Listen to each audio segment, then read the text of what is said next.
to another edition of the Rockpile Report podcast. I'm your host, Bill, season ticket holder Drew Gear. That's my producer, Chris Kruger. In studio with us tonight, the Joe Miller. Mike Honcho. Mike Honcho. Actually, it was supposed to be Johnny Utah. I think it was supposed to be Johnny Utah, not Mike. But I probably do a better Mike Honcho than Johnny Utah. So, yeah. You know what the funny thing is? Half the people listening don't get that reference.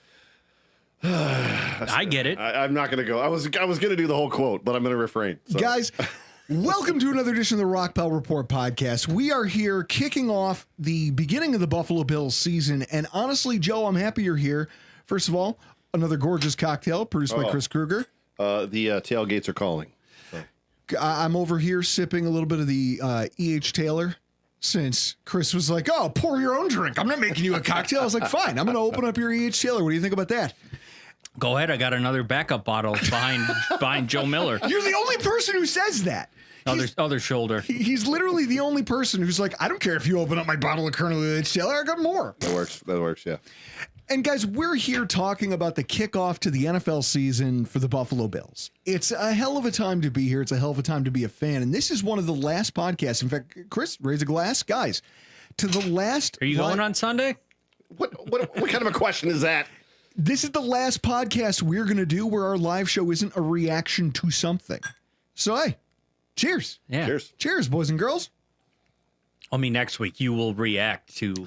God. You might flip a table. Win-loss, the Overreaction Network. You know, overreact. You know what's funny? It's not like anybody's overreacting today about a certain signing that happened. But I know. We're gonna get. See, that's what I mean. Like, there's always something to overreact to. Yes. I love it. I'm gonna have to. It's Tuesday night. Hard Knocks is gonna come on at 9. Are we gonna go to like 9:05 or 9:10? I have no idea. We're probably gonna miss it, and ultimately, I don't know that I care because has this thing been as mundane as it feels? It has. By the way, hi to everybody in the chat. Ethan Tweedy and all those of you that are that are welcoming me. It's good. It's cool to see names when I come here that I haven't seen on our show in a long time. Ethan's going to be at the tailgate on Sunday. Oh, very sweet. Yeah, very we've sweet. siphoned them all away. See, what we are is we're the unswept corner. It is not that. There's just a lot of great opportunity to get content, and it's hard to keep up with all of it. Like nobody sits in front of YouTube not at all for 4 hours a night, Monday through Saturday. Like you just don't do it. Do you know how much Bills content I listen to? I download everybody's stuff just to support the stuff. I pick and choose based on the topic, what I have time for. Gotcha. Anytime I feel like John's going to get riled up about something, I love it. Because I feel like John and I have a very much and I said this to him at Mafia Con and got a big laugh out of him. Yeah. I told him, I have no choice but to give you little brother energy. I have to, because somebody here needs to do it. Everybody likes you. Everybody gushes over you. I have to be the one. It's fair. It's fair. I cut you off. We were talking about a certain signing today, overreacting and stuff like that, but I don't remember where we were. Well, so what I was going to say is it's this thing of overreacting. I'm maybe overreacting, but I think Hard Knocks has fallen on its face. My hot take was that the Bills' inclusion would revitalize the franchise, and I couldn't have been more wrong. I don't think any non-Bills fan, I can't imagine watching that and caring. Well, first of all, it's being shot for the non-creatives out there, or for the creatives, and Chris will get this. It's shot in a totally different FPS, frames per second, than all the traditional ones. The traditional ones have been very cinematic, very 24. And this one, so the look is even different than what it's been in the past. But we're missing the Joe Shane in the war room of his office saying, I'm not going to have my $40 million quarterback hand off to my $12 million running back. Like, we're missing the meat. There's no meat. It's just feel-good stories. It's like, so you're saying the Bills are vegan. It's Hard Knocks on Hallmark with the Buffalo Bills is basically what this is, right? And do you think that's a byproduct of the Bills just controlling the narrative so tightly that... Yeah. Yes, and I feel like, Roger Goodell and the powers that be are probably like whatever they want, give them. Because this is the first time they've really done a winning franchise on Hard Knocks in preseason, right? I mean, the Lions were close, but the Lions weren't 5-time in a row AFC East or NFC North champions. They hit a guy who looked, every time he took the podium, looked like he had just done a fresh line of Colombian rowdy powder, talking about biting people in the knees. Because he has. Here he had. Of course it's TV. I would watch that. Now, if you let me watch a live feed of Dan Campbell's life, I would love to see it. This is what it's about. And this is, even as Bills fans, because you would think the propensity for Bills fans would be like, no, the Bills are on it. It's the greatest ever. Josh Allen every week. You will sit down and either doom scroll Twitter or even watch TV to sit and wait to see a train wreck. You're not going to watch like traffic flowing perfectly. That's not appealing TV. Like cars just perfectly passing each other. You want to see the scene in the winter where the truck starts losing control, enters the left lane, and then the semi coming at it just explodes the vehicle. That's what you. And that was the Jets. That was like all those the Browns. Like the Giants. Give us the train wreck. We want to see the train wreck. And that's where I guess I was wrong, because I'm like, hey, everybody's tired of Jerry Springer. That's why Jerry Springer eventually got moved to late night, and that's why Hard Knocks has been struggling to get viewership. Yeah. But maybe it is just an exercise is dead. Like, I can't imagine another franchise signing up for this. Or maybe it's literally, it'll be so like punchless that some of the softer, weaker teams will go, you know what? They didn't make an ass out of the Bills. This might be okay. It doesn't have to be dead, though. I think there's content there. I think there's good content. They just have to pull back the covers. Right? I don't want to see any more stupid pizza parties. I mean, those things sucked. Pizzas looked atrocious. Stop trying to tell me otherwise. I know we should get some good stuff on this coming episode, the one that's supposed to happen tonight, Tuesday night, because guys are getting cut. Specifically, all the guys that they not premiered, but they showcased last week. But we got to get the conversations from the coaches, right? You got to have just that inside, like what's really happening thing. Yes. They've got to give us that stuff. And if they don't, then I don't know where we're at. I like Terry Brandon. We could call it well-adjusted knocks. Yeah. Right. That's what we've been watching. Definitely not hard knocks. I mean, it's I don't even know that somebody's knocking. So as we're sitting here talking about things on TV that are mundane. Right. Obviously, Bills Ravens coming up this week. Oof. Massive game. Oof. I'm going to have a 42-inch TV in the lot. You know, I finally. This is the funny thing. For the whole day. I liked old vehicles that I could, sort of turn a wrench on, that you could understand how they're wired. Low tech. Yep. Right, because I could understand that, and I was raised to believe that if you don't know how something works, you probably shouldn't trust it. And then I bought a new vehicle, and all of a sudden it's got built-in inverters, and I go, "Oh my God, what is my life? This is going to be amazing." So 42-inch TV at our tailgate this week. And I don't think it's hyperbole to say that the Bills are the crown jewel of the entire NFL schedule this week. Oh, 100%. That's absolutely true. So, like, guys, for those of you who are in the comments, watching live, listening at home, the schedule makers really knew what they were doing when they put this week together. Okay, I want to walk you through this. First of all, Sunday Night Football, by being on traditional airwaves, gets the highest ratings of 100%. Any of the primetime games. And it's a major network, right? It's not ESPN. Yeah, it's not Thursday Night Football. It's not Monday Night Football. Correct. And then just a quick look around the week one schedule. I mean, Thursday Night Football is going to get all the press because it's return to football and it's back. Yep. Is that the Brazil game? No. That's the Eagles hosting the Cowboys. And that game could be a bloodbath. Yeah.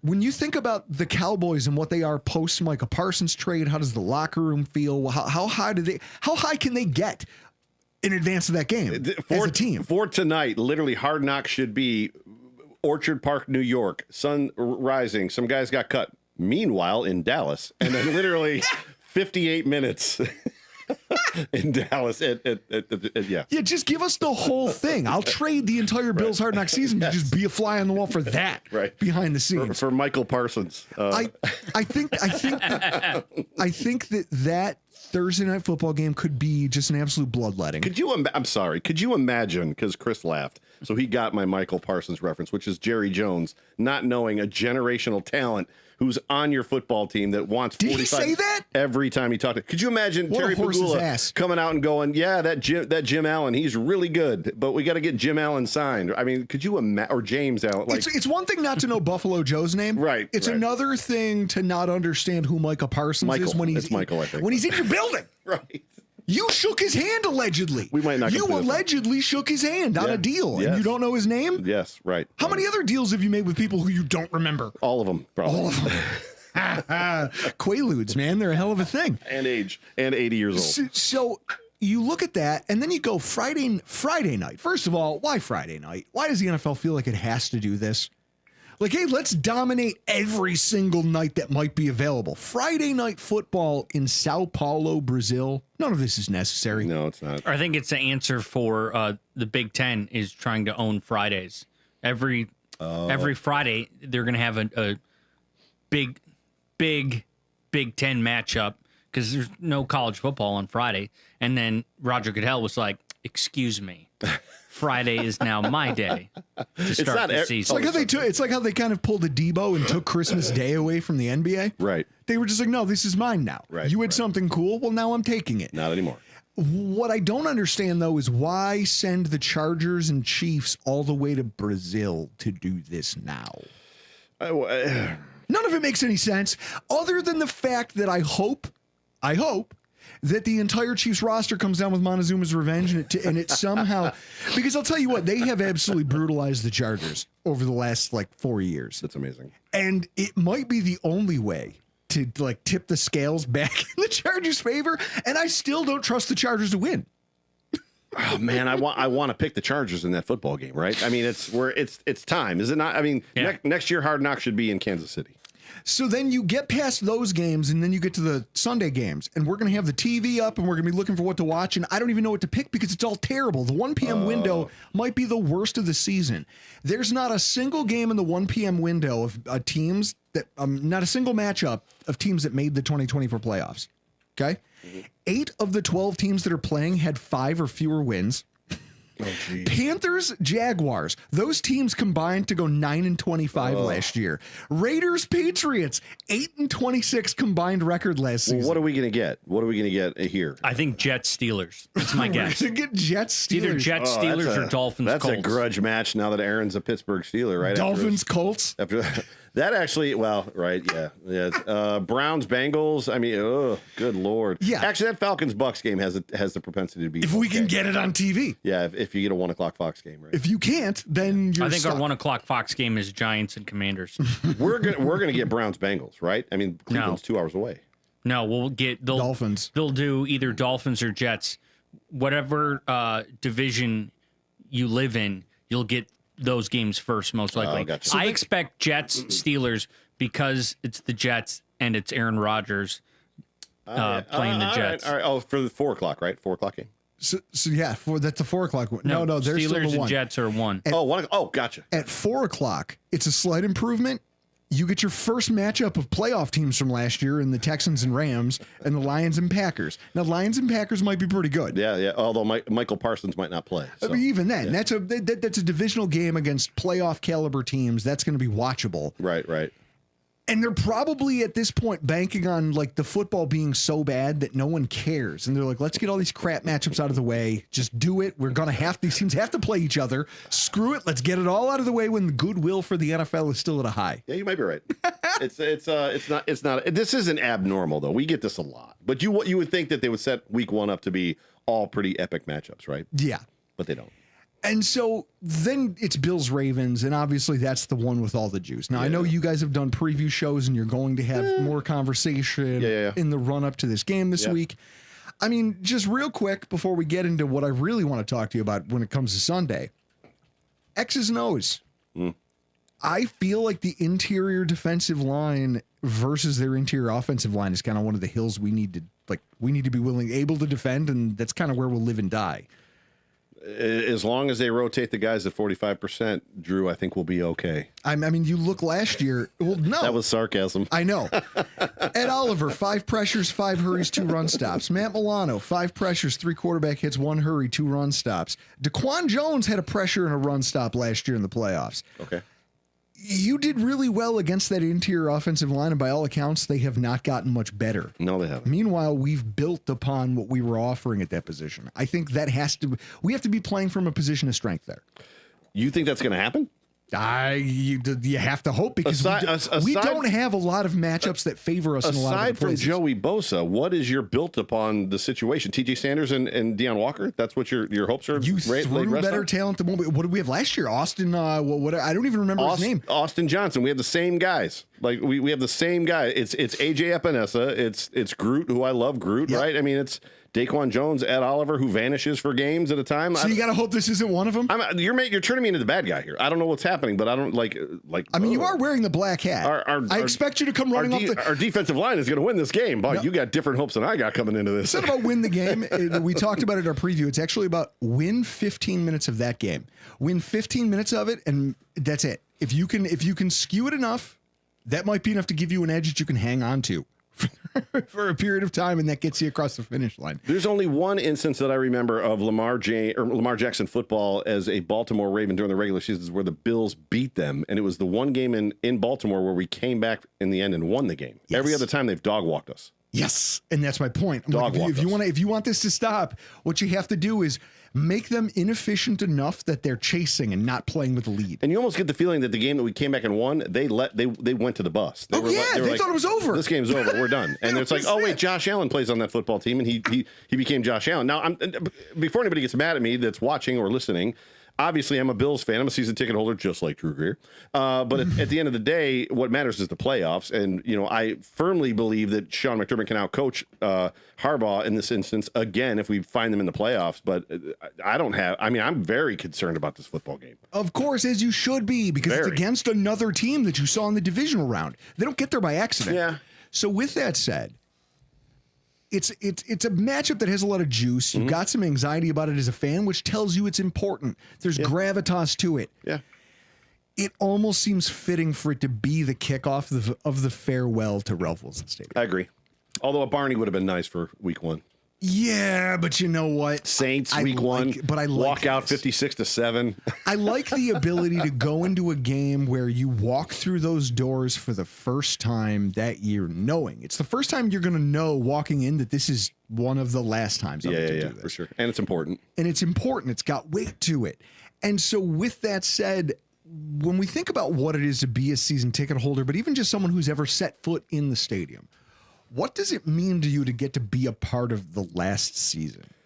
What does it mean to me? First of all, establishing it, what is being able to take your friends and family and be a part of it with your kids? And what's funny is Chris is holding up the book. Chris, if you want to throw it on camera, Rockin' the Rock Pile. It's actually kind of where you can put your finger under the name. You already probably navigated away, but yeah. Jeffrey J. Miller. My uncle. His uncle wrote the book. Yeah. It's literally in your blood to be a fan of this team. And you only knew. And so the idea being, this is the last hurrah. It is. Yeah. What do you go into this with, looking back reflectively, and then just also thinking about in terms of this week and some of the emotions you're going to be feeling? Like, I just feel like there's a lot of weight here, not just because of the football implications, but the interpersonal ones. It's tough because I don't know that I'm not a super nostalgic guy. Mm-hmm. I have a slew of memories, just as you guys do, right? I mean, there's an aspect of all of the greatness that has been, the Josh Allen years. Even 2018 was fun. I mean, there were some fun games in that 2018 season when Josh wasn't great and the offensive line was horrible and he didn't have a real wide receiver on the football team. How about the Jaguars game? But hang on a second. But I mean, as far as going back into like the drought years, like the ways that this team invented to lose football games back then, the nostalgia I have is, I think it's more about my dad, right? So spending time this is the constant that my dad and I have had while I lived in Columbus, Ohio for 13 years. When we moved away, like I would come home for games. I wouldn't come home for all the games, but I'd come home for 2 or 3 games as far as that goes, depending on how bad they were. I think there was one year I came home for 2. But the nostalgia, I mean, it goes back before we got reseeded and moved to where we are now, like when we were down in the lower bowl on the 48-yard line on the visitor side. There's a lot there. Going to games with my cousin.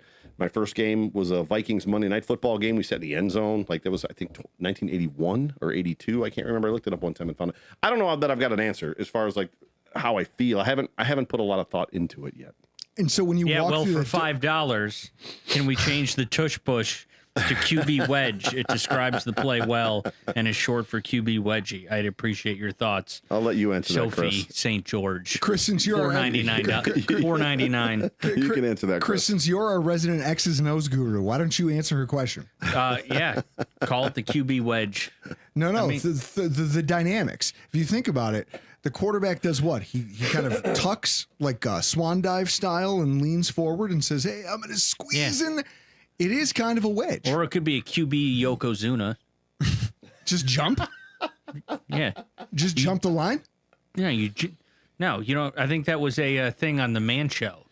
Yokozuna, you pull your pants down and put your face on your buddy You put your rear end on your buddy's face. I'm trying to think of something super quippy that's not super dirty. Listen, not super inappropriate. this is the Rockpile Report. Nobody cares. Nobody cares. What I'll say is this, and I'll expand on Sophia's thing in a second. But you just said something that really spoke to me because you're talking about memories of your dad, and that's what you're going to remember most. What I'm going to remember most is the camaraderie between some of my friends that I found, but also the fact that I started this, and I said it a long time ago. Do you remember the movie Angels in the Outfield? Yes. Okay. My father and I used to watch football. Like, we used to watch football together. Right. And then over the years, I remember being there with my dad when the home run throwback happened and watching that just break him. Yep. And slowly over time, as the team got worse and worse, he found better usages of his time and drifted away from Bills football. And then we grew apart as teenagers, and parents tend to. And so then I got older and I kept watching football, and it just kind of felt hollow. And I'm getting hammered with my friends when I'm in college, and Bills games are on and I'm barely watching it. But I'm like, why am I doing this? Right.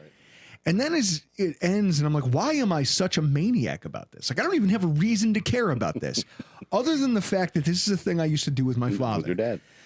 And I kind of, it started to dawn on me that it was like I was trying to will the team to be good.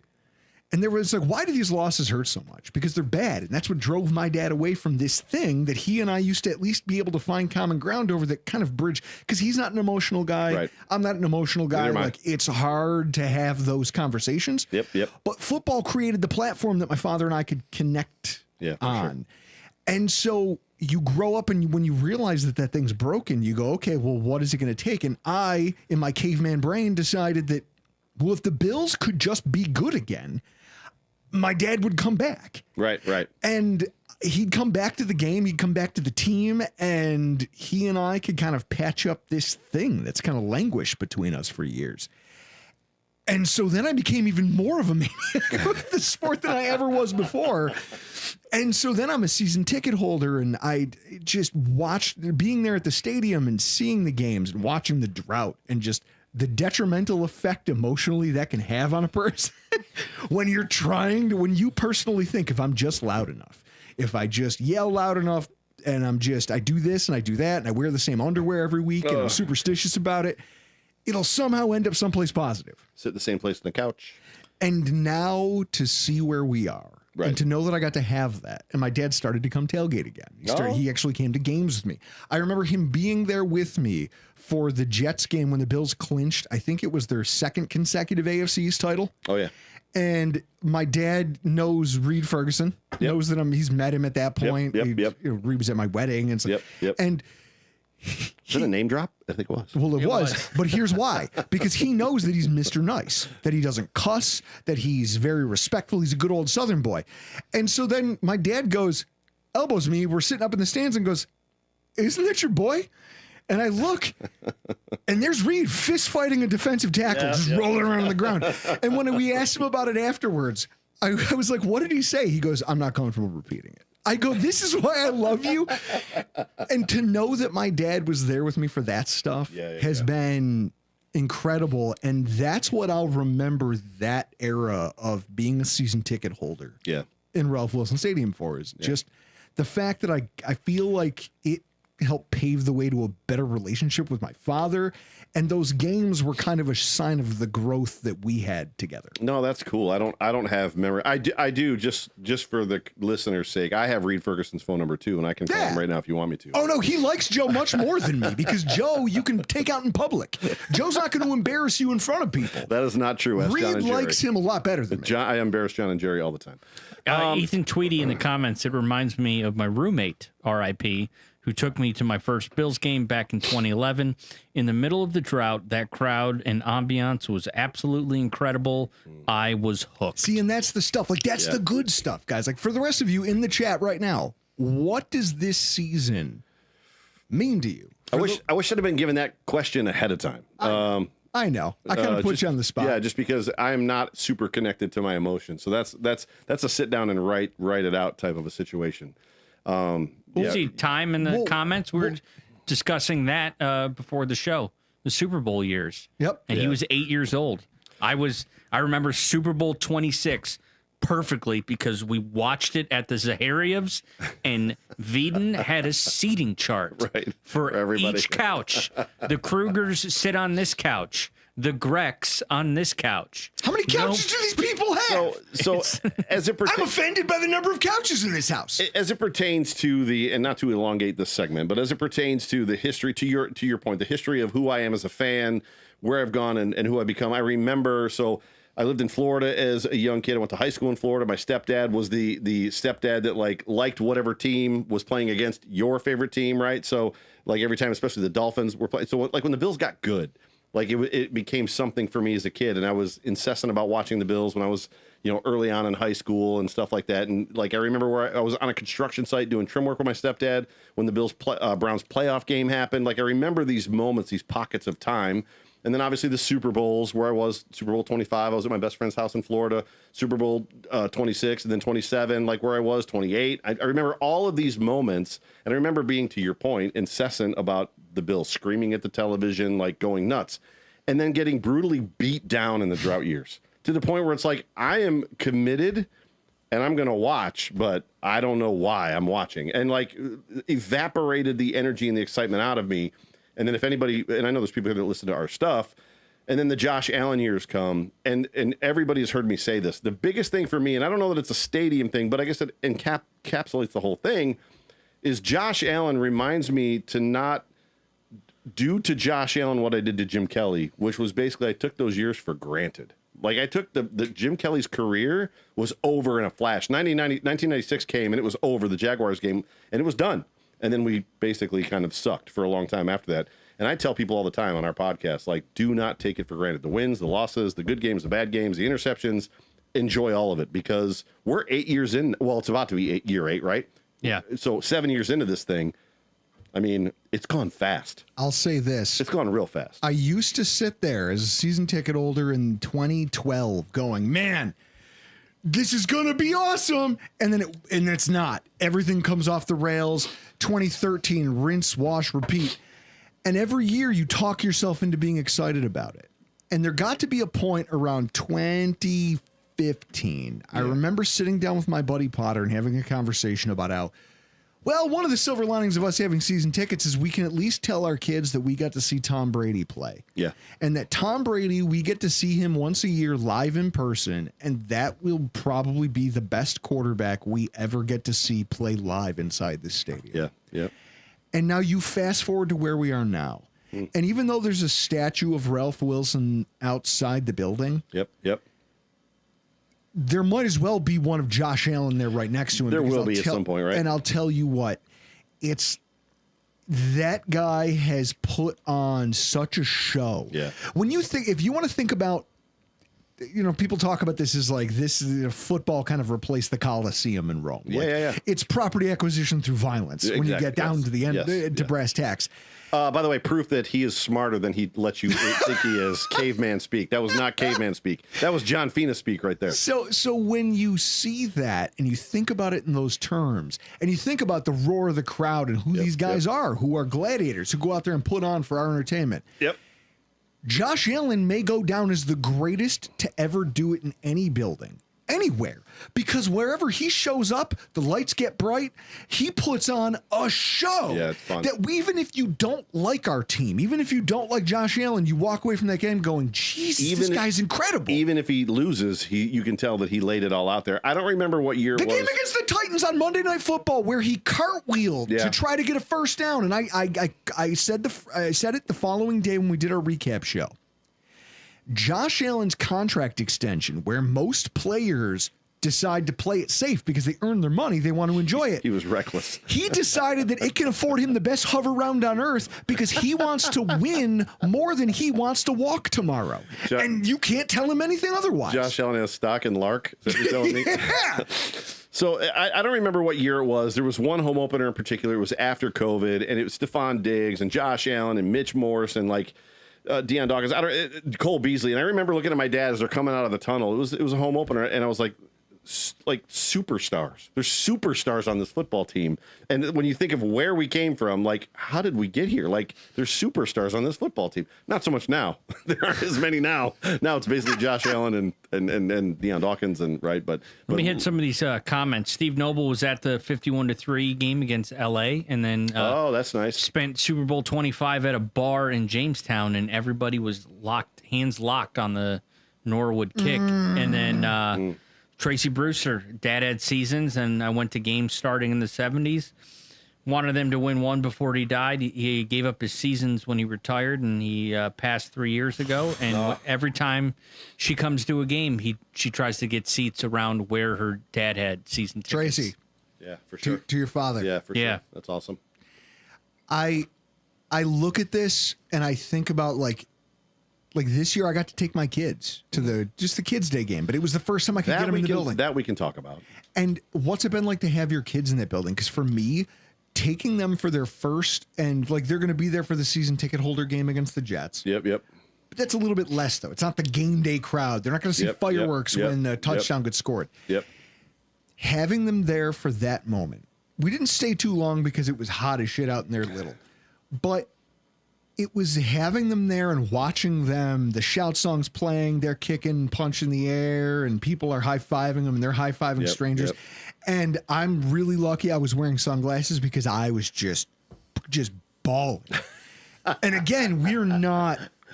you're more emotional than I am. I am, but I'm also dead inside. So it's a weird thing of like, I don't have emotions, and then when I do, they're gigantic. Right. And so... in that moment, like it was such a special thing. You've been able to take your kids. You've been able to share this with them. One, primarily, my youngest Addison is not as much into football. I mean, she understands the importance of it in our family and what it means. And and her name is Miller, obviously. So like the whole Von Miller thing. So she has a Von Miller jersey. But McKenna, the time that I've gotten to spend with McKenna, who is from the time she was very little, was all in on the Bills. And then obviously goes on to play flag football, and like she's very smart and she understands the game, she knows the game, and I think it really hit me. It might have been last year, because last year I went to more home games than I think I have ever gone to before. I went to all of them, and there was a moment in the middle where she like broke down in tears, and she was like, "I don't like watching the game without you," and I was like, "All right." That's the stuff. Right. It's like, all right, that hurts a little bit. So, but she is like there's an expectation in my heart as it pertains to my grandfather got tickets in the Rockpile originally, let them go, and then got tickets again in '76 in the current stadium in the Ralph. My grandfather got to the point where he was too old to go and turned the tickets over to my dad and went with my dad for a little while. And then he couldn't go anymore. Then my dad said, "Hey, Joe, why don't you buy in with me?" So I bought him with him. It was like 96, 97.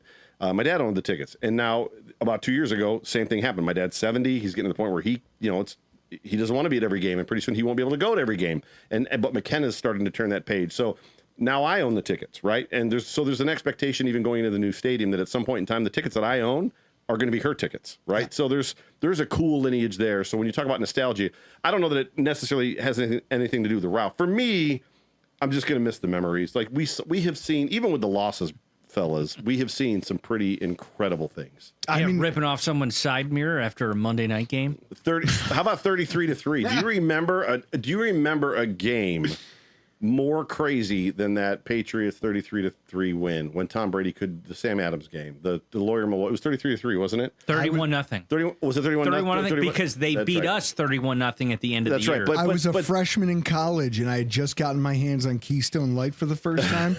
I was a monster. And then my first day of actual classes, like that was brutal. I always forget the score of that stupid football game, but I do remember that game was absolutely bonkers. And I know it was a long time ago, so you guys are much younger than me. I was 52, so but the memories that we have and the things that we have seen in that stadium have been pretty astoundingly incredible, even with the years of just being garbage. And then I think about the building itself, like Jeremy Rogers in the comments. I will never forget my first game. Ralph Wilson drove past me in a golf cart and shook my hand.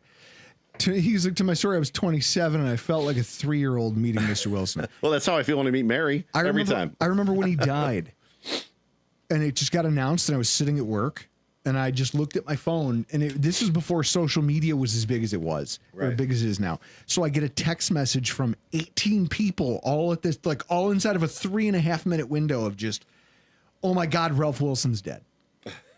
What's going to happen to our football team? And people are asking me questions because I'm supposed to know. There was propaganda for about 15 years of what was going to happen to the Bills after And that. so when it happened, me and my buddy, it was that thing, the Ricky Bobby thing of I don't know what to do with my hands. That's right. So he got some really good cigars, and we filled a small cooler with some tall boy beers out from the gas station, and we went. And it was November-ish, I want to say. You went down to the parking lot, didn't you? And we went and sat in the parking lot. I remember that. I think you tweeted about it. I remember this tweet. And smoked cigars. That's right. And then I'll never forget the security van that came pulling up. And the guy gets out, and he's old. And he just is like, all right, boys, what are you doing over here? And we were like, sir, I just don't know where else to go. So we came here. And instead of busting our chops, You went to Ralph's house. he literally, I offered him a beer, and he said no. And then I was like, we're just sitting there quietly. No one said anything. And he was like, I mean, if you're going to twist my arm. And I was like, so the guy sat there, had a beer with us, and just told us stories about how he's been working for the team for 30 plus years. And he knows Ralph, and he's had these. And it was awesome. And then we went across the street to O'Neill's. And because we just got cold. No, it was O'Neill's then. It wasn't Milligan's. Right. It was O'Neill's. Yep. And the bar was full of old guys wearing Buffalo Bills jackets and it was just a great night to be there. And it's like, this building isn't, and I knew it then. I'm like, this thing's going to disappear someday. Yeah. But I'll always have this, and you can't take it from me. Local evening news. This episode feels like a Kids' Day tailgate before a Hallmark movie premiere. Well, it's right there with Hard Knocks then. We're just priming you Exactly. for Hard Knocks. We're priming you for what you're going to get in Hard Knocks. Now, let me tell you something that they won't tell you in Hard Knocks. Okay, so here we are. We're all talking about what this season means and how much it's going to feel when you walk through the door. Do you know how little this game that we're about to watch and that we all think has a lot of gravitas will actually mean to the Buffalo Bills' fortunes in 2025?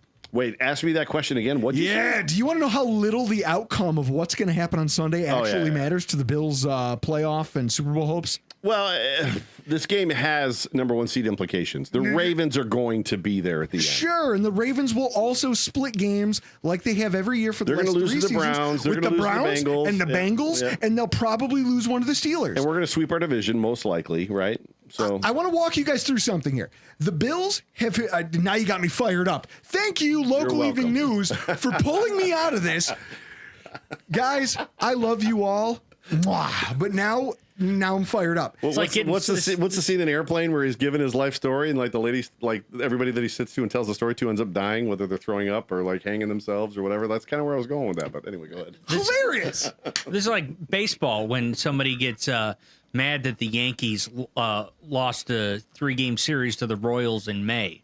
It's going to come back to haunt you in September when you're fighting for a playoff spot. Time, and then you heard John Bon Jovi was going to buy the Bills.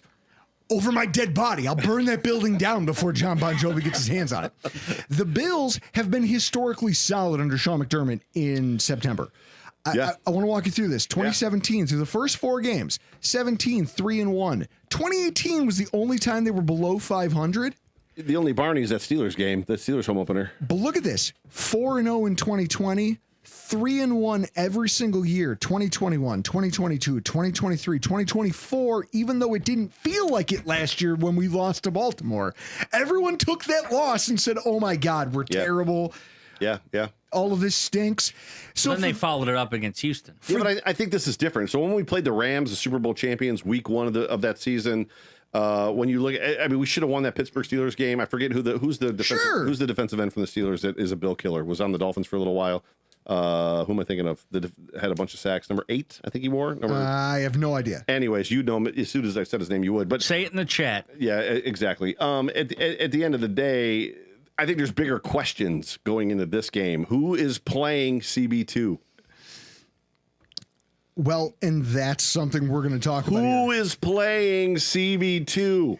The fact that we don't know does make you a little. Who's playing CB? Dude, Hey, Christian Benford hasn't practiced since the 21st. Who's CB1? Jabril Peppers and Justin Simmons are out there on the street, and we're signing Gabe Davis to the practice squad. What is happening? Which is perfect timing. Skid Valve, $5. I'm back just to listen to Drew rant about other people complaining about Davis on the practice squad are morons. I can't wait. Strap in. All right, so here's the thing. I am lucky enough to be old enough to remember an era of Bills football where the Buffalo Bills made the playoffs. Okay, now I understand the bar is low. Making the playoffs is not where the Buffalo Bills think they should be. But you made the playoffs with a cornerback room that contained Sharice Wright, EJ Gaines, and Leonard Johnson. Every year, everyone freaks out about the state of defensive back play for the Buffalo Bills. Not every year. And it doesn't fall off a cliff the second that there's problems. Not every year. It matters in the postseason. You had Trey White, and you're like, Dane Jackson could be better. Levi Wallace could be better. It matters in the context of Sunday's game, but in terms of the season, if you're just trying to take a look at what this means, you're right. It's not a huge deal, and everyone is losing their minds about it. For everyone keeping score at home, 7 out of 8 seasons, the Buffalo Bills, no matter who their defensive backs are, no matter who's CB2 or CB1, they've started 3-1. I think we were pretty high on EJ Gaines, but Fred Flintstone's right. So yes, the caveman is right. So with that, you combine our amazing September win percentage with all of this stuff we've done in December and our we're up there with the Patriots in terms of win percentage in the month of December under Sean McDermott and Josh Allen. Yes, but only because the last 5 years of Tom Brady's career, he sucked in September. Sure. That's fine. Right. But no, I want to talk about him with the Patriots, even during the dynasty when they were winning a lot. Yeah. They were really good in December, and that's what the Bills have been. Yeah. You're not wrong. I just don't want to argue your point that you're right about how great the Bills are in December, because they're not great. They're not great the last game of the season. Let's talk about other teams. And Sean McDermott's not great the last Let's open this up to other franchises who went to and won a Super Bowl. All right. Okay. The Eagles in 2024 started 2-2. You can spotlight that camera on him if you want. They started 2-2, finished 3-1. Single. The 2023 Chiefs started 3-1, finished 3-1. The 2022 Chiefs started 3-1 and they dropped one. They finished perfect. The Rams started and finished 3-1. The Buccaneers started 3-1, finished 4-0. Sound familiar? Sounds an awful lot like what the Buffalo Bills do. And yes, that was me removing the final game of the season, just so my data wasn't polluted by throwaway football games. And here's some notes. When you look at some of those losses, the Eagles got blown out in week 4 by Tampa Bay last year. Right. 33-16. They barely beat the Browns. They came off a bye, being like, guys, get right week. And they almost lost to the Browns. Yeah, but so everything you're saying is valid. However, there's a caveat. And the caveat is during the season, it's a team sport. In the playoffs, it's about coaching. Yep. So your thing is that the reason we haven't had more success is the coaching we have been embarrassed with Josh Allen football teams during the regular season, and then get to and still destroy on an 8 and 9 game winning streaks last year. Yep. What 30 games? Was it 7 games in a row or 8 games in a row? I can't remember. Or 30 points rather. 8 games in a row, 7 games in a row to tie the NFL record. And at the end of the day, it doesn't matter unless you're in the last game of the season, which the Eagles did, and outcoached Andy Reid. Yes. And changed who they were to beat him. Yes. And that's it. So the Bills have done historically record-wise the same thing every Super Bowl champion for the last 5 years has done. And some of those have had some really ugly games in there. Sean McDermott is almost he's almost a hockey coach. Remember when the Chiefs lost to the Raiders? The 8-win Raiders, and they lost one, and it cost them the 1 seed, and they had to go to Baltimore for the AFC Championship game? I do not remember that. Yeah, that's a thing that happened. They have some really ugly, shitty losses wrapped up in what they've been doing, and everyone acts as though this one game, this is a litmus test. It's not. Yeah. It's a football game. Yeah. Because it's a long season and it's a team game. No, you're right. You're right. This game, there's nothing to overreact at. Even if the wheels come off in this football game, the wheels came off in the Ravens game last year. That's it. Yeah, we saw it. We had nobody available, 100%. and the team that we fielded in the playoffs was 100%. very much different from the one that they saw in 100%. They saw in week 4. 100%. And now we might be regretting a loss week 16, but sure. Or week 17. What are you going to do about that? Nothing at that point. Them's the cards you're dealt. But there's an aspect. To me, the bigger question is, and I asked John this on Sunday night for our Sunday night show. to me, I want to see what happens in the Bills-Chiefs game during the regular season this year, because it feels like Andy Reid is setting us up every year during the regular season to see what we're going to do. And we present him with all of our chips. These are all of the things we do. And in the postseason, Andy's like, oh, yep, I remember all of this stuff. Versus, you know what, we're going to go into that game and just be ourselves and do the kind of the things we do, but we're going to save the really good stuff for that playoff game because it's coming. So something funny happened today. And Skid. Yeah, buckle up. I want to give you a scenario. I'm going to set the table for you with this. It's a little bit of a philosophical conversation. All right. My wife and I today put my oldest kid on the bus today for the first time. He's a kindergarten student. Your oldest child. My oldest child. And here's what's funny. The bus driver pulled up, opens the door. Turns out it's the mother of a brother-sister combination that I used to party with back in the day. She used to be the divorced mom who let us party at her house because she felt like that was the responsible thing to be doing. And I go, oh, you're the bus driver? Sandy, this is going to be awesome. Sandy, I love this. And my wife goes, of course, you know the damn bus driver. She married to John Gertler? I was just going to go there. Chris beat me to it. First of all, it makes you feel real. I miss him, by the way, as a stadium announcer. Like, nothing against the dude from WYRK, but I miss him. So, who's the guy from WYRK? No idea. Oh. It's right on the tip of my tongue. Hey, keep talking. They'll come to me. So, first of all, it makes you feel old. Second Clay of all, Moden. Clay Moden. Yes. Okay. Yep. I don't know. So I don't know if you're familiar with this dynamic now, but when the school bus shows up to pick up kids, there's an app that tells you where the school bus is. Like when we were kids, we just stood out there like Wait, what are we idiots. talking about? My kids are in Frontier. This does not happen at our house. Okay. So We now, look out the window. So now The bus is coming. there's an app that tells you when it shows you where the school bus is on a map and tells you what the ETA to your home is. But it's all highly subjective based on whatever the hell is happening with the bus. Or the weather. But it shows you where the bus is geographically within, like on a Google Maps kind of a thing. And so here we are, we're standing in the driveway, we're waiting for the bus to come. I'm hanging out with my kid, we're making small talk. He's sitting in the back of my truck, we're laughing, like, hey, your bus is gonna come, buddy. You know, I'm pumping him up. I'm like, this is gonna be the best time. Yeah, like, you're gonna have so much fun. And I look over and my wife is like got her phone out. She's checking it. Oh no. And so I'm watching her. And first of all, this whole thing blows my mind because I used to just go stand out in the winter in the cold. My driveway growing up was 1,000 feet long and I would stand at the end of it. And if the bus didn't come because it was a snow day and we didn't bother to check the thing, I just froze my ass off for an hour and then eventually walked back up the driveway. You were an abused child. You know. So what's funny about this is that, like, and this isn't the first time my mind's going to be blown. There's parent portals now where you have to go check your kids' grades, and there's going to be message boards and all kinds of other horse shit that I have to download on my phone. I have kids in school. I don't know what you're talking about. This is all a thing now, Joe. This is apparently raising a kid in elementary school in 2025. But what's funny is my wife kept the app open and kept checking it. And she just kept checking it. And me and the kid are standing there, we're talking, and I'm talking to her, and I see her looking at her phone. And so finally, like, not being a jerk, just trying to be like, hey, what are you doing? Like, hey, what are you doing there?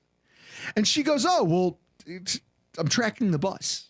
I go, okay, but we're already out here. Right. We've committed to standing here in the driveway. We're waiting for the bus. We're waiting for the bus. When it shows up, it'll show up. Right. We don't have to track it. It'll just get here when it gets here. And she goes, well, I'm just making sure. And I go, making sure of what? Well, this is 2025. And she didn't have an answer for me. And I go, making sure of what? And she goes, just what time it'll get here. What does it matter? We're outside. But I didn't say that. Instead, I bit my tongue. And then later, again, not looking for a fight, in one of my less adversarial tones, said, I go, what's the value to you of knowing the specific ETA or location on a moment-to-moment basis? Chris, this is why Drew is not going to write a marriage book. No. I go, because you do know seeing it gives you no ability to influence it and that you're not always right. Guys, first of all, I learned a couple things today. Oh, here we go. All right. No. The lessons. Here are the lessons. She got real frosty. But that's fair. You don't say. No, but that's fair because I challenged her on something that she feels, because she's trying to be informed. And I go, what's the need of being informed if you can't do anything with that information? I think that we have a problem as a society. It's akin to looking at the dashboard and just monitoring the tire pressure, right? So well, and that's it. You can't change it just because you see it. Like you have to. If you don't have an ability to physically change the thing, then knowing about it gives you about that much. Like, what's the value in it? But when you look at social media, it's given people this feeling, like all these apps and these things, it's given people a sense of control over things that ultimately they have no control over. Right. None of that is more apparent than the Buffalo Bills practice squad signings and the fact that just because you have access to all 22 film and advanced analytics and PFF and box score tracking software and programs and websites and all this fancy horse shit, you don't know more than the teams that run the football team, the teams of human beings who make the decisions, who make up a roster that they think, because football's a meritocracy. If the team doesn't perform well, maybe anywhere else but Buffalo, because Brandon Beane and Sean McDermott are, let's face it, Terry's not firing those guys. I just want to go ahead, finish. My point is, those decisions are going to get made in a vacuum that you can't touch no matter how much you think you know about or have surveilled the topic. So all of this knowledge is just baggage you're carrying around with you for no reason. No, for sure. I'm just overwhelmingly impressed that you landed that plane.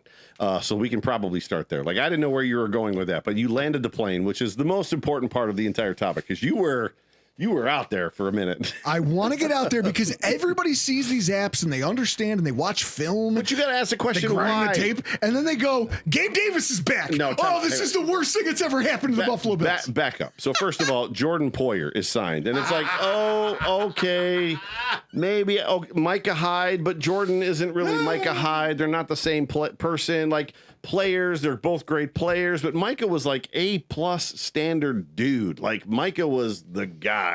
Jordan, a little more dirty, a little more like, goes to Miami, says a lot of bad things about Buffalo on his way out, says a lot of bad things about Buffalo down, and then can't wait to get out of Miami. And now, like, the vitriol that Miami fans have for Jordan, like, people are like, he's the worst signing the Dolphins have ever had. We injured two of their players. Think about that for a second. How horrible that franchise has been for the last 20 years, and he's the worst signing that they've ever had.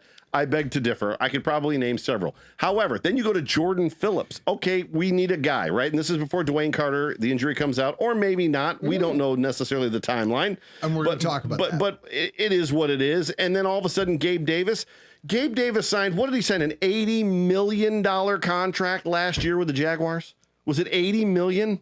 Something like that. Look it up, or I'm sure it's going to pop up in the. And a brand new regime came in and said, "Why the hell is this guy here? And he's hurt." Well, this is what the Jaguars do. Christian Kirk, they give out ridiculous contracts to mid 6'7" wide receivers all the time, right? Yep. Not that he's 6'7". That's I have young kids anyway. But the Gabe Davis, the problem is we all see it coming. When Gabe Davis is healthy, Gabe Davis is going to be in the game on Sunday, and it's like, why are we doing this? What either of you would rather see Gabe Davis? What are we? Where is it? 3 year, $39 million. Was it only 39? 80 million, but 39 guaranteed. Oh, gotcha. And a lot of it was front loaded. Right. And then they got out of it. And so at that point, it's like, oh, okay. Yeah, gotcha. So $39 million guaranteed as far as that goes. But at the end of the day, and I made a joke about this on Twitter today, like, well, what the hell? Let's just do the whole thing. And I put a tweet about like bringing Cole Beasley back. I would rather see Cole Beasley on this football team than Gabe Davis. Now, here's the thing. If you don't believe in this wide receiver group, let me tell you, for all the people who were screaming about what we did wasn't good enough, let me ask you at this, and the key phrasing of this is at this point in a season, what could you possibly do to make a position group better? Jabril Peppers. Well, Justin Simmons. A wide receiver group? No, I'm just talking about wide receivers in a vacuum. We're about to argue. Hang on. From a general manager that came on a local radio station and said, "What are you bitching about when it comes to wide receivers? We're set." And maybe that was all bullshit. It was all bullshit. He signed Gabe Davis to the practice squad.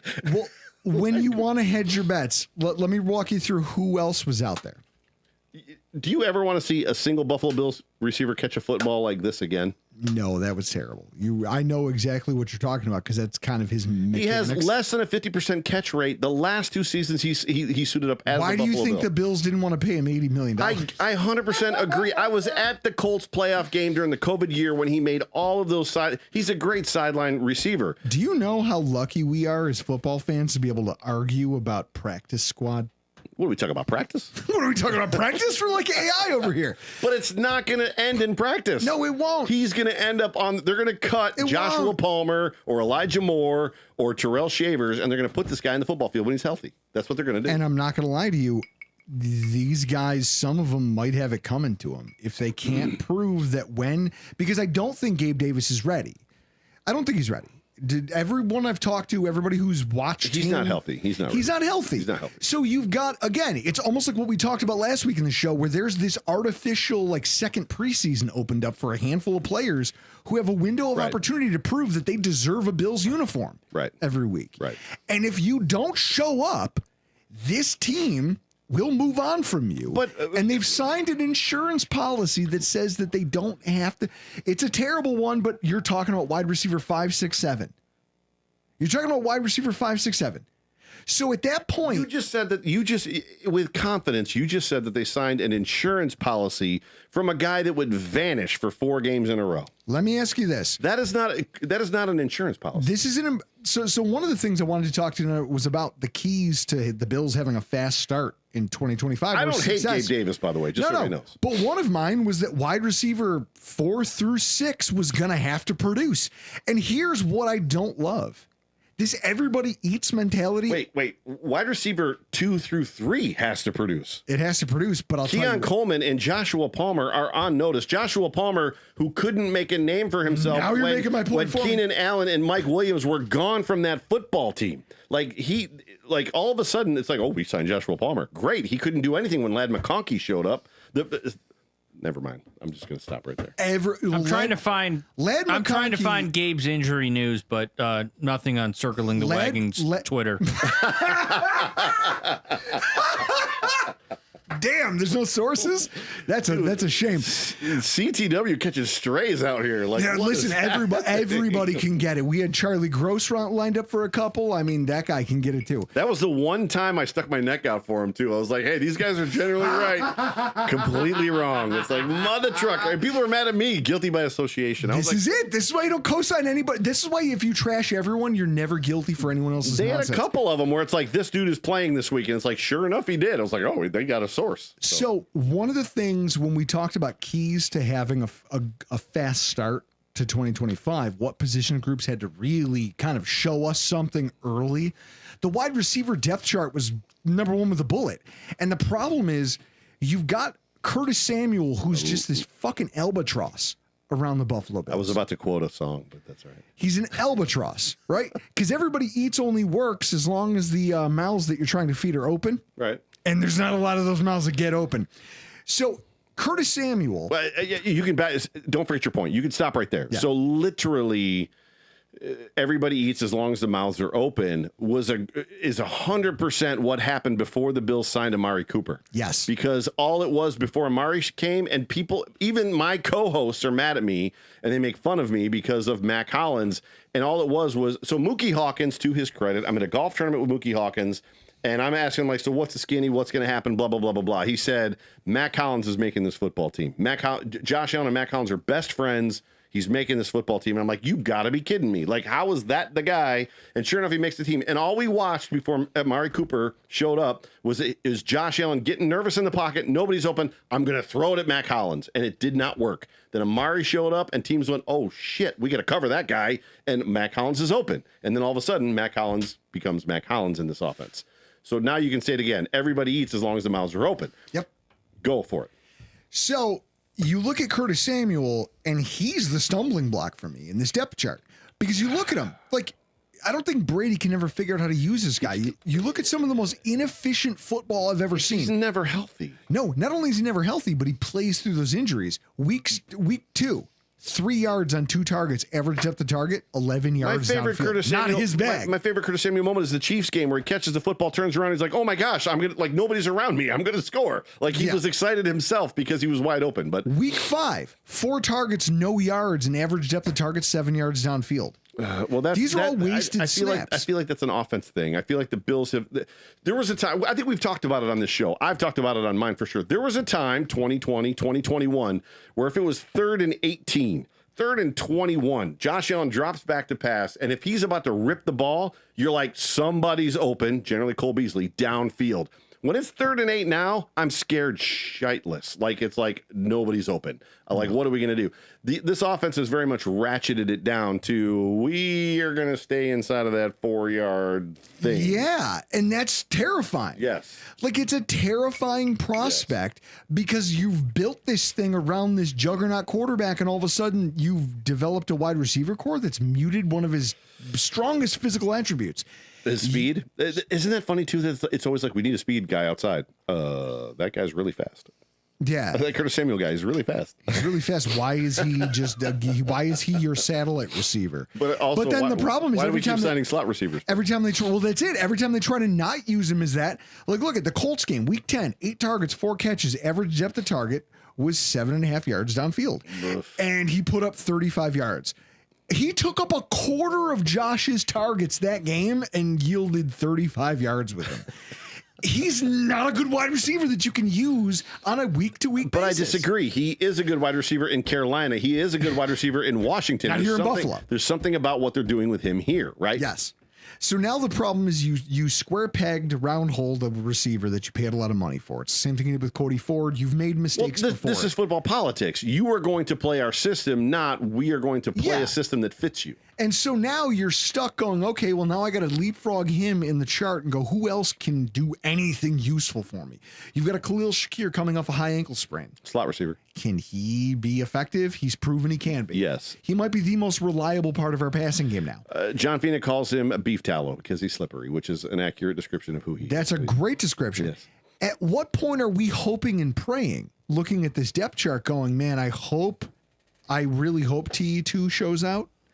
I hope Kincaid can show up and be something. Dawson Knox is going to show up. I hope this, I hope that, I hope that. So when the Bills go out and add a guy who has had multiple years of hundreds of yards of production in the system with that quarterback, you go, this is the worst thing that's ever happened to us. It's not. When you look at what we already have on the game day roster, we live in a Tom Brady world where Tom Brady would enter seasons with the Patriots and have nobody on the outside after Randy Moss, right? Yes. And it would take him weeks to figure it out and get on the same page. And it's the whole Tom Brady screaming at people and trying to get a high five. Nobody would high five him.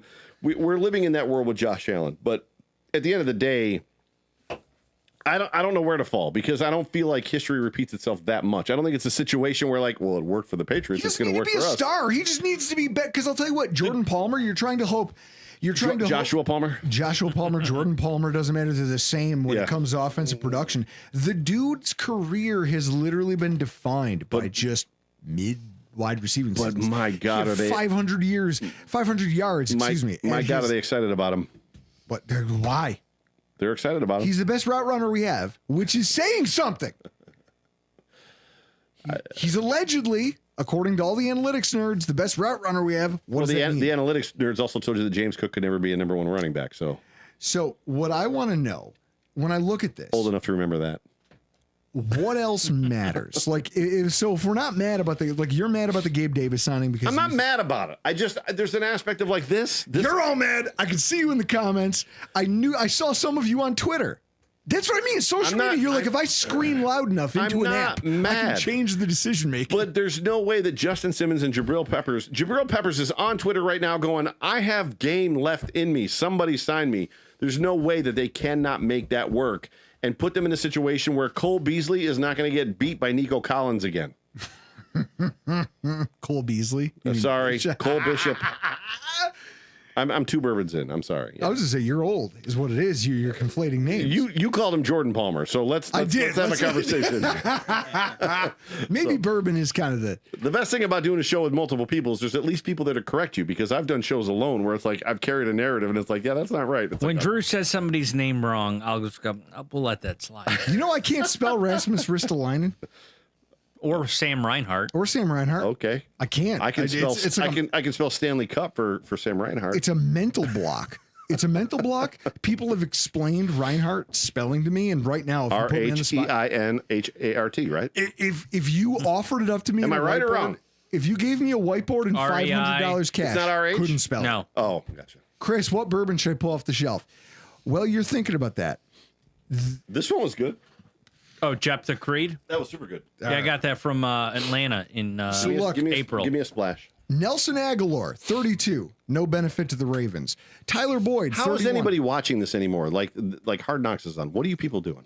These people love us. There are people. Oh, all right. So Tyler Boyd, one of the worst run blocking wide receivers in the NFL. He's available. Sure, you can go get him. If you were worried about your wide receiver depth chart and felt like you had to make a move, this is not the worst one to make. I'm sorry that we're in the position we're in. That sure, you can Monday morning quarterback the GM's decisions. Why is it not the worst move you could make? What's the worst thing you could do? Make any move? Why is this a good move? I'm going to bring this conversation You were back. telling me, I understand Micah Hyde last year, Jordan Poyer this year. I understand. Tracy Brewster, Hard Knocks can wait. This is real entertainment. Exactly.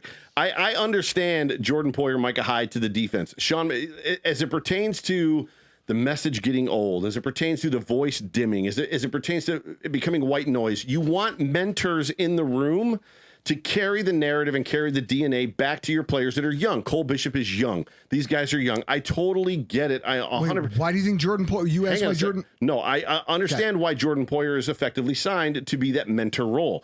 Gabe Davis makes no sense. Josh Allen is your DNA. Gabe Davis is not coming in that room and making Joshua Palmer believe in the routes he's running. No, but maybe for Tyrell Shavers, he goes, listen, man, you need to run block your ass off. And I need when Gabe Davis wasn't a great run blocker. Do you know that he's the same age as Tyrell Shavers? Yes, he's old. That was surprising to me last week when I found that he was at Alabama in 2017. Like I was like, holy crap, that dude's old. At the end of the day, Gabe Davis was not a great run blocker either. But I do a show with John Fina who like watches that stuff and like shows it as like, yeah, Gabe Davis totally blew his block right there. Like Gabe Davis would dance around the pile more than he would block people. Fair enough, but at the end of the day, kind of like when Drew tries to make a point, dances around it before he gets to it. Land that plane, baby. As long as you get it down. No, they don't ask how, they ask how many. It's like hockey. So the Davis signing, everyone's mad about. At the end of the day, what can you do about it? Nothing. They make the calls. And yet you, because you and I, because we have a platform, and these people, because they have a social media app that allows mine them might be to diminishing, but yes. and they allow them to scream into the ether about it. It gives people a feeling like they can influence a decision that's already made. He's here. He's a part of the Bills. And I choose to try. We're going to find out tomorrow the political answer why, but I want to know why. Why did they sign him? Here's my favorite. Team wanted him. No team. So why? Why do you re-sign him? Please let me see this. Chris, you'll be able to put this up. Maybe you can't even put he was a 1 year washout on a brand new deal off of his rookie contract. Hang on a second, I'll read that in a second. Yep. There is no world where you can even say we're going to bring in the old dog XYZ receiver, Stephon Diggs going to the Patriots, DK Metcalf going to the Steelers. Pick an old guy he's got quality, he's got knowledge, he's got wisdom, he's done it, he's been there and done that. What is Gabe bringing to this conversation? So what does this say? He's had decent playoff performances, and that's about it. He's had 1. 2. Colts? COVID year, 13-second game. I was at both games. Sure. I witnessed them both. So he's had some decent playoff performances, which no Bills wide receiver. You keep saying some. He's had 2. No Bills wide receiver. You keep saying some. He's had 2. No current Bills wide receiver can say that. So if you're trying to do, Joe, neither can any Bills center on this football or safety on this football. You can choose to be one of 3 people. People go, are you an optimist? or are you a pessimist? I think there's a middle ground, and that's called being a realist. And that's where I'm a realist. How am I not a realist? And this is where, guys, for those of you who can't see it, I'm going to tweet it out. It's a graphic of 3 glasses of yellow liquid, and one goes, I'm half full. The other goes, I'm half empty. And the third one goes, I think this is piss. We live in the third glass. Like, we are the third glass, but guess what? It's piss, and you're going to drink it. It's like a Full Metal Jacket. This is a giant turd sandwich, and we're all going to take a bite. Exactly. And there's nothing you can do about it. I want people to know I like Gabe Davis. I'm not an anti-Gabe Davis fan. I just don't get it. What else has to go right? So if you don't get the wide receiver room, we've talked, the way you're talking about it, you feel like that's obviously a part that has to come together for the Bills to have success. And it has to come I'm in blurted out stage, by the way, just so you know. Go ahead. And it has to come together quickly for the Bills to find some success here in the early start of the season. What other position groups? If we move on from wide receiver, what are some other groups? Because I'll cue this one up for you. How about the defensive back play? How about this? What's more important out of the defensive backfield? Everyone's talking about how the state of our cornerback room right now, you even said it earlier. Who's starting? We don't know. You don't know. The cornerback it's Ingram. room. Ingram right now is the starting CBT. And that's a terrifying prospect. Maybe. He had a good game against the Dolphins and then vanished. Well, he had a good game against the Dolphins because he was playing dime back. But by your logic, that makes Gabe Davis relevant. So and see, and that's where all this conversation becomes a hell of a thing, because you can say one thing and then change your point for another player, and everyone goes, well, you got to apply the same logic. Otherwise, well, all I know is there's other networks out there that would basically take some analytics stat and then show you one play to prove exactly why you're wrong. Oh, so. Yeah. Well, and the idea would be they would do the same thing and then make a completely different narrative about that. So what is the question about the defensive backs? Because I have comments about the linebackers. What I want to know is, in terms of safety, I've heard there's been a lot of ink spilled. There's been a lot of time spent, a lot of hours of podcasting air taken up about the state of our safety position. And one of the things that I guess I don't understand when it comes to a Sean McDermott defense, when I look at everything I've known about Sean McDermott being a head coach, you've got Damar Hamlin, you've got Cole Bishop, you've got Taylor Rapp and Jordan Hancock. Those are your guys with a Cam Lewis sprinkled in, and he can freelance between nickelback and safety. He may actually be one of your... Look at this photograph. He may actually... He may actually be one of your most talented safeties on the roster. Cam Lewis at this point is literally 100%. Who's the offensive lineman?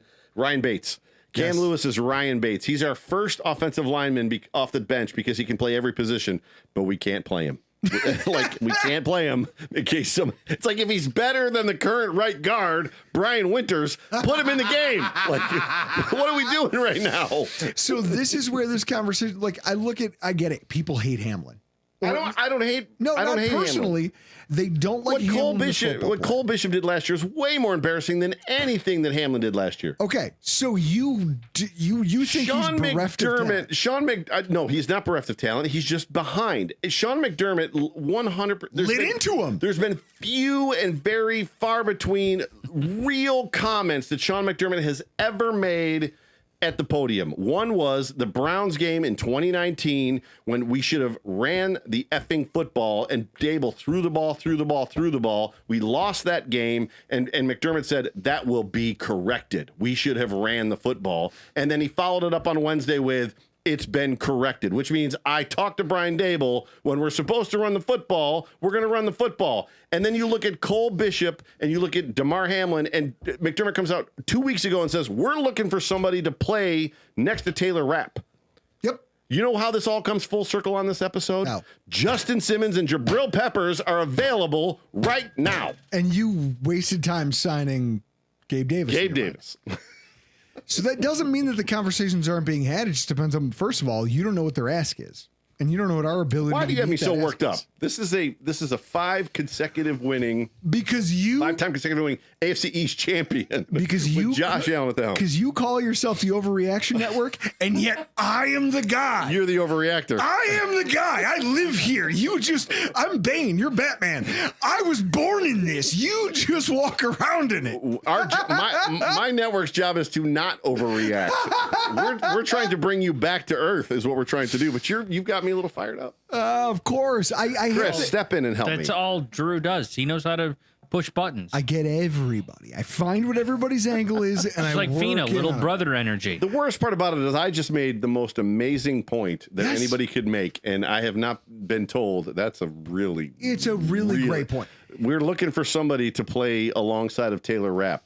There's guys that they're tweeting. They're tweeting. They want to play. And the reality might come down to they're still holding out hope that their guys can acclimate. You can sign these guys to a half a year or to a full year, 1 year contract and hope that Cole Bishop shows up. Will they take a 1 year deal though? Yes. That's the problem. Yeah, they're out of work. Yes.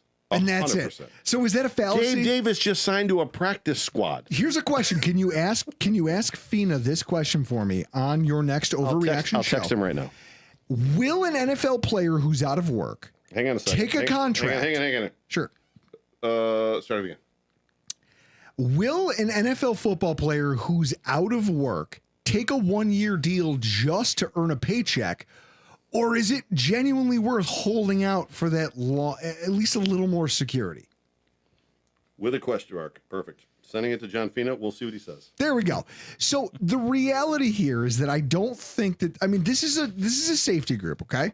You can talk about how bad Cole Bishop was. And I watched the Nico Collins touchdown. Yeah. Where Cole Bishop just gets left on an island, and Cole Bishop is like, "Oh no, not me! Why is this happening where to Cole me?" Bishop is running towards the line of scrimmage, and then basically looks over his shoulder and goes, "Oh, I'm supposed to be running that direction. I'm supposed to be there. Ah, damn it!" Yeah. And then the Jets, on paper, they credited him with having a touchdown thrown against him. Yeah. He's had a lot of missed tackles, 20% missed tackle rate. That's a problem. And when he doesn't do it with authority. And I think the biggest thing about Cole Bishop is that he plays, and I think that based on the commentary Sean McDermott's given, and he's Coach Ambien, we have a literal podium and a backdrop that we used to do post-game press conferences because he is Coach Ambien. He gives us nothing. We made up our own press conferences after the games and took questions live on Periscope on Twitter when that was still a thing. When he talks openly about a player missing time and then not playing because of what he's perceiving as injury, he's never talked about any other player's injuries or not being available. I almost feel like he's calling into question his toughness, his physical toughness, to be like, listen, we drafted you as an in-the-box safety. You're in the NFL. Did they, though? Well, that's what he was. I don't know that they did. And I think maybe they thought maybe his skill set could translate. The McDermott defense is predicated on the two linebackers being interchangeable, the two safeties being interchangeable. However, this year, and it has not been covered despite my ability or my determination to get a beat reporter to ask the question from our On the Beat show, which tonight we had Mookie Hawkins on. John Fina interviewed Mookie Hawkins. The depth chart came out, and it's not a nickel 4-2. It's a traditional 4-3 with three linebackers, and nobody has asked the question. Why are we at a 4-3 and not a nickel 4-2? Sorry, go ahead. No. I think they feel like they're interchangeable. And that's a problem because you can't, if you have a safety on your team, like I think Sean McDermott has spent his whole career dealing with veteran safeties. The best he's ever gotten out of his safeties. He revitalized Roman Harper's career to a point where the Saints said you're not good enough, cut him, and then signed him back after he almost made a Pro Bowl. He made Micah Hyde and Jordan Poyer who they were. Bang. Yeah. So, but those guys were tough. Cast-offs. They were cast-offs from the Packers and the Browns. But they were strong, Yep. and they were physically adept, and they were smart.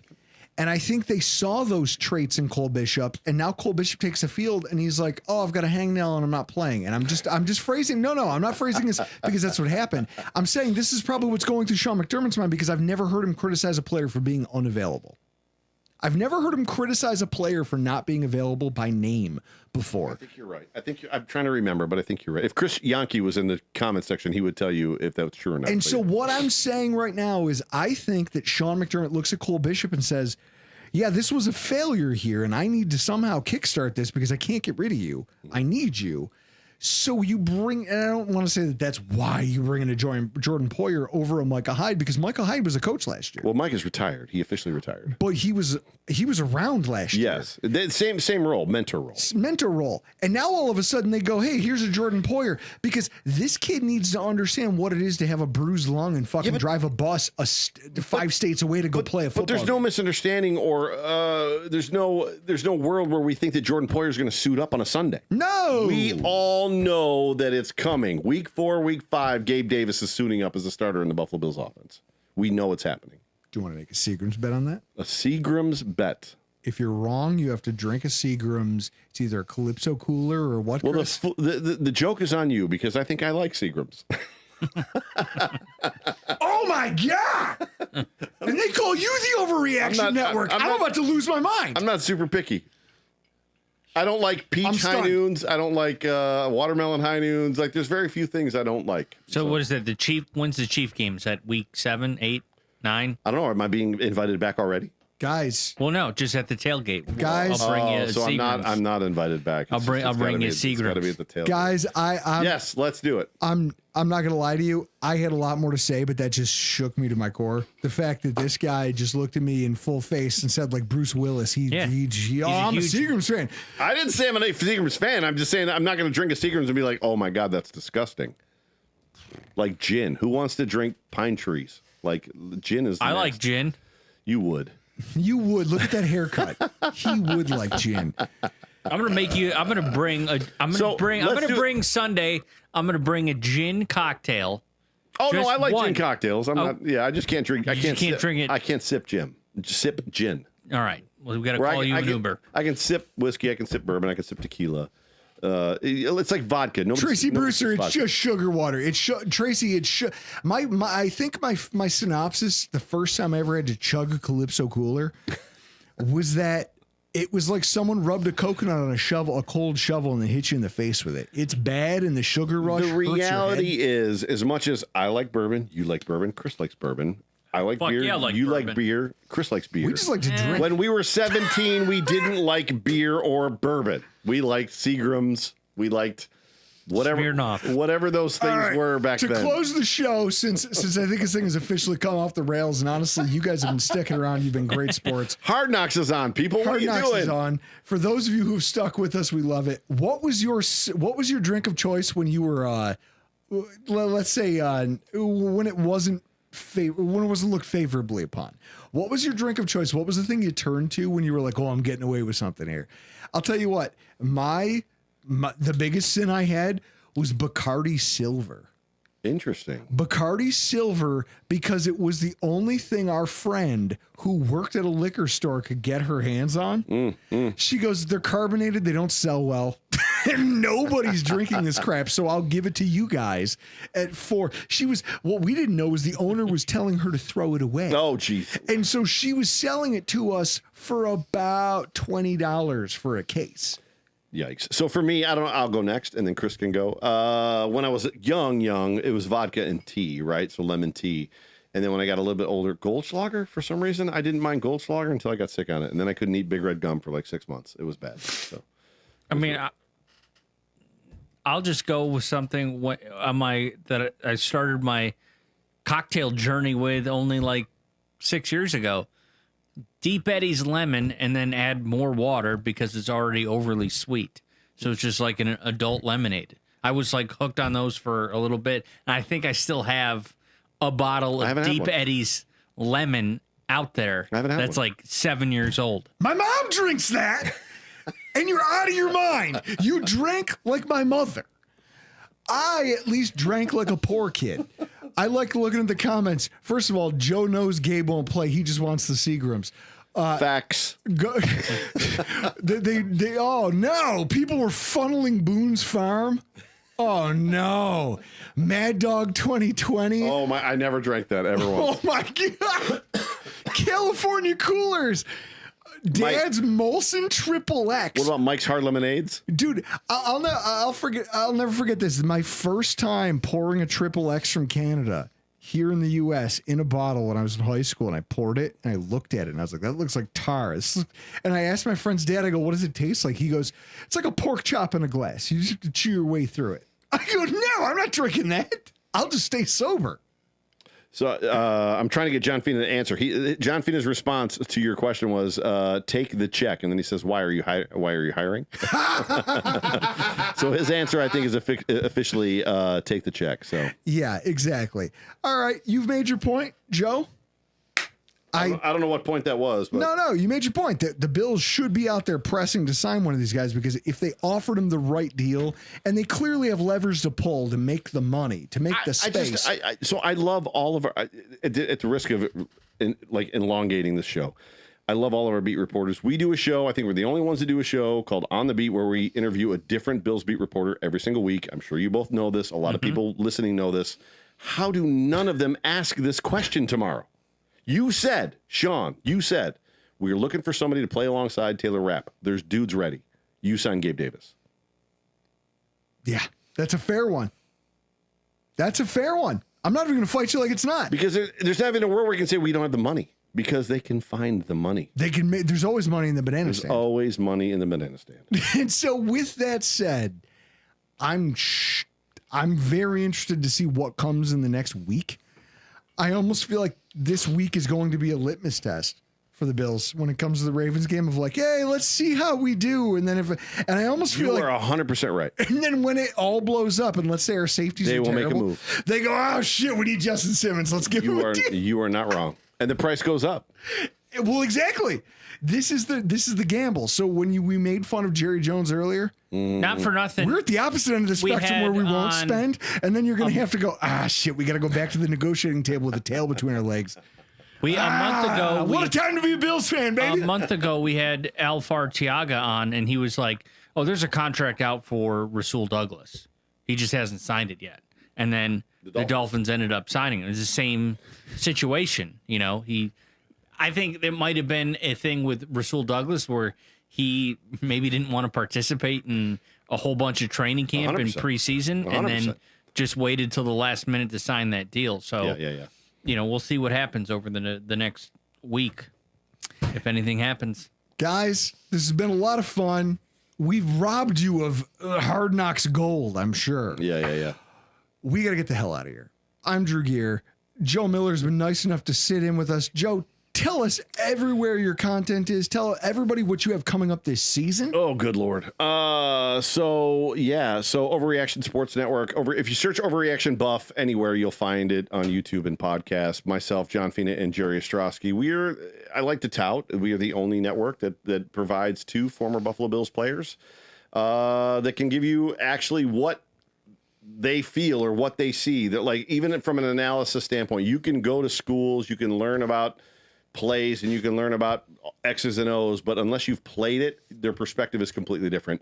We do 5-6 shows a week. We now just joined, or Anthony Marino just started us. There's another show coming that I can't talk about that everybody I think is going to like. I don't know. You'll tell us after we press stop. Yeah, I will. Joe Miller Wired. You can find me on Twitter, Joe Miller Wired. But we're on TikTok. We're on all that stuff. But yeah, I don't even know. Guys, this has been a lot of fun. Thank you for sticking around with us. But we got to get the hell out of here. Go Drew Bills. Gear, Joe Miller, Go Bills. Chris Kruger. Go Bills. And this has been your Rockpile Report. Go Bills. Well, that was fun.